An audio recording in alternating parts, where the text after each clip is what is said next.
hoje falar sobre domingo que vem. Eu quero convidar você, brasileira, brasileiro, você independente de que posição tenha, mas que se alinha com pautas que a sociedade grita hoje nas ruas, e nós temos que ir para as ruas.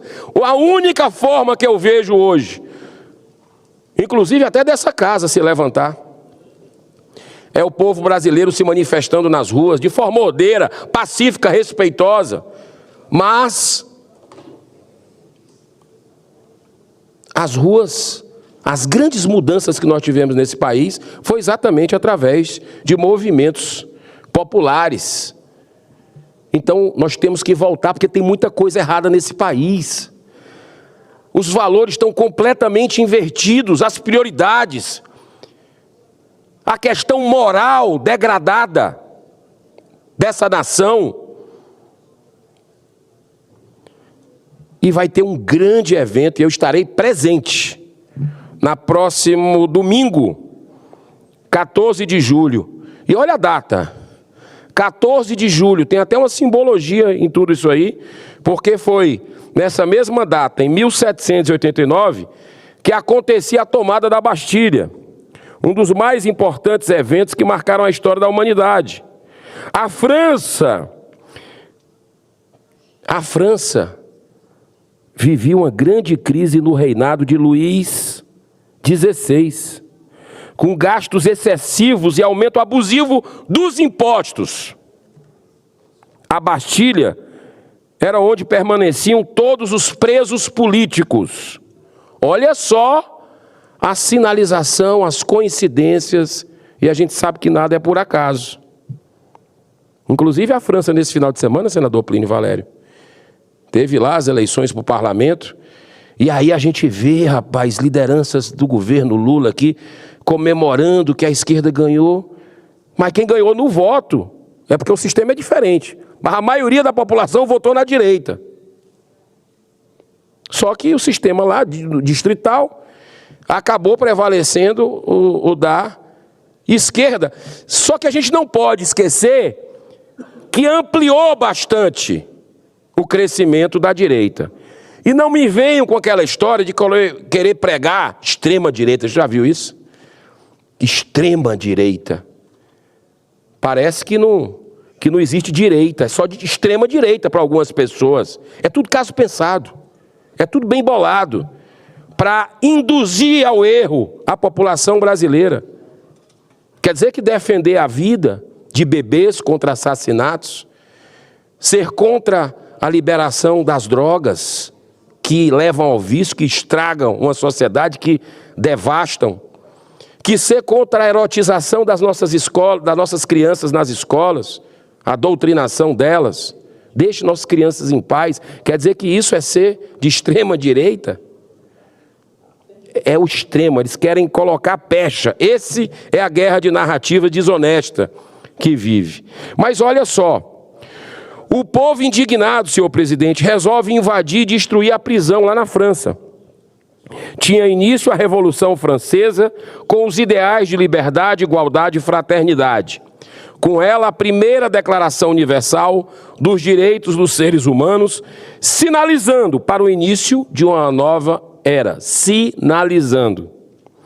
No próximo dia 14 de julho, todos os homens e mulheres de bem, repito, estão convocados para uma manifestação pacífica na Avenida Paulista.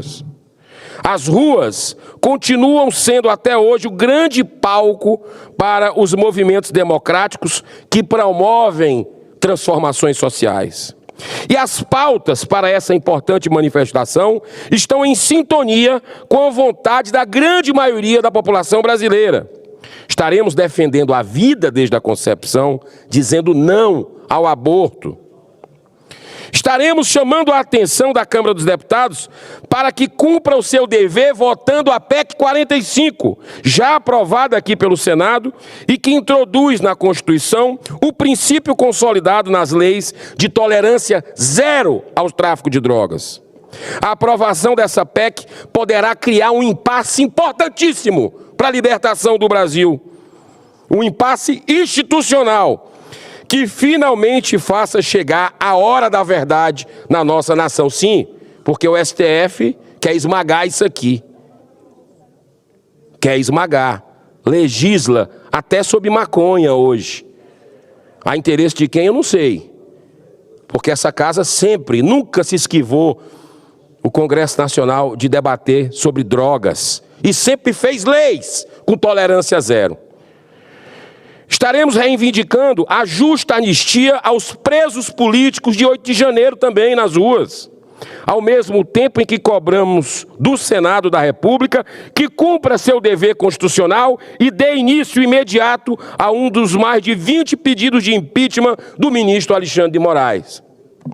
Milhões de brasileiros, senhor presidente, estão indignados com tanto ativismo político de alguns ministros do Supremo, com tantos abusos de autoridade, com tanta invasão de competência e tanta arbitrariedade cometida por um único homem que não tem nenhuma legitimidade popular, mas está conseguindo anular e esmagar um poder constituído por 594 parlamentares eleitos para representar a vontade de mais de 100 milhões de brasileiros.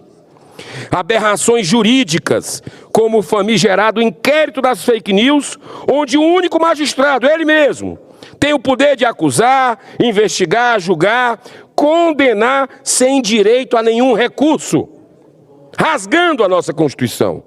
E se aproveita desse inquérito do fim do mundo para perseguir, censurar e punir aqueles que ousam fazer alguma crítica aos infalíveis detentores da Suprema Toga. Tudo entre aspas. Senhor presidente, se o senhor me der um pouco mais de tempo, eu estou concluindo.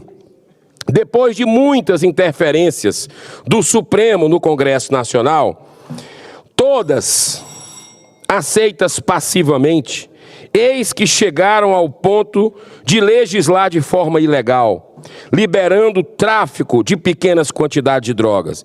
Uma calamidade social sem precedentes. E pior, com o voto do ministro Barroso, que tinha a obrigação moral de se declarar suspeito, pois já participou de evento em Nova York, patrocinado por George Soros, o maior investidor na legalização da maconha no Brasil. Essa foi uma das principais razões do pedido de impeachment que fiz, junto com mais de uma dezena de senadores aqui, tempos atrás. Para concluir, se o senhor me der mais 1 minuto e meio, eu fecho. Vivemos tempos muito difíceis, de completa inversão de valores. Todos os criminosos de colarinho branco que assaltaram esse país chamado Brasil, desviando bilhões de reais, estão livres, mesmo sendo réus confessos. Chegamos a um nível muito grande de degradação e que o sistema corrompido e corruptor permitiu que uma pessoa condenada em 3 instâncias a mais de 10 anos de prisão por ter chefiado o maior esquema de corrupção da história voltasse a ser novamente presidente da República. E depois do inquérito do 8 de janeiro, o que já estava muito ruim piorou ainda mais. Alexandre de Moraes sustenta com um festival de injustiças uma narrativa absurda de pais, que pais e mães, avós de família, detidos portando apenas bandeira do Brasil e uma Bíblia, são terroristas perigosos, capazes de, num domingo, à tarde, sem nenhuma arma, derrubarem o governo e destituírem o Supremo Tribunal Federal.